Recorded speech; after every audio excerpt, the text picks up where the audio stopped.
update ng bayan, maasahan anumang panahon.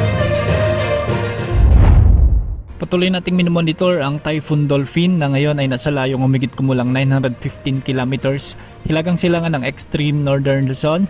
Taglay nito ngayon ang lakas ng hangin umaabot sa 155 kilometers per hour malapit sa gitna at pagbugsong maabot sa 190 kilometers per hour. Malakas pa rin ang bagyong ito at ito ay kumikilos ng pakanluran timog kanluran sa bilis na 15 kilometers per hour. Bagamat malayo pa sa kalupaan ng Pilipinas o malayo ito sa kalupaan ng Pilipinas, patuloy naman itong pinalalakas at hinahatak ang southwest monsoon o habagat na nagdadala ng malawakang pagulan sa maraming bahagi ng bansa, lalong-lalo na ngayong weekend. Sa ngayon, asahan ang pag-iral ng mga monsoon rains sa may Occidental Mindoro, Zambales at Bataan, kung saan posible ang mga biglang pagbaha at pagguho ng lupa dahil sa katamtaman hanggang sa malalakas at minsan ay matitinding pagbuhos ng ulan. Samantala, paminsan-minsang pag-ulan naman ang inaasahan sa Metro Manila, Ilocos Sur, La Union, Pangasinan, Abra, Benguet, Tarlac, Pampanga, Bulacan, Rizal, Cavite, Laguna, Batangas, Oriental Mindoro at Antique na maaari ring magdulot ng mga pagbaha at pagguho ng lupa. Dulot pa rin ito ng umiiral na southwest monsoon o ng hanging habagat.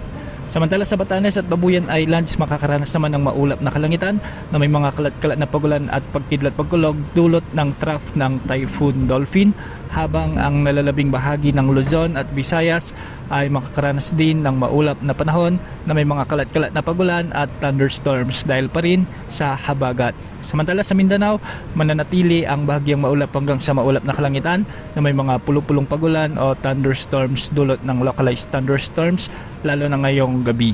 Para naman sa heavy rainfall outlook, mula ngayon hanggang tanghali bukas ng Agosto 8, inaasaan ang 100 hanggang 200 mm ng mga pag-ulan sa Zambales, Bataan at Occidental Mindoro, habang nasa 50 hanggang 100 mm naman ng pag-ulan ang inaasahan sa Ilocos Sur, La Union, Pangasinan, Abra, Benguet, Tarlac, Pampanga, Bulacan, Metro Manila, Rizal, Cavite, Laguna, Batangas at Antique.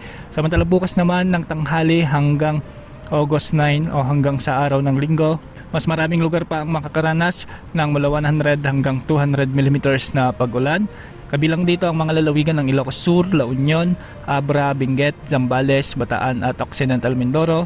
Samantalang mula tanghali naman ng Linggo hanggang sa tanghali ng Lunes, magpapatuloy ang malalakas na pag-ulan sa Ilocos Sur, La Union, Abra, Benguet at Zambales, habang makakaranas naman ng katamtaman hanggang sa malakas na ulan ang mga karatig lalawigan sa Hilaga at Gitnang Luzon. Paalala, dahil sa inasang matinding habagat ngayong weekend, mataas ang posibilidad ng pagbaha, pagguho ng lupa at pagtaas ng level ng mga ilog sa mga lugar na makakaranas ng tuloy-tuloy na pagulan.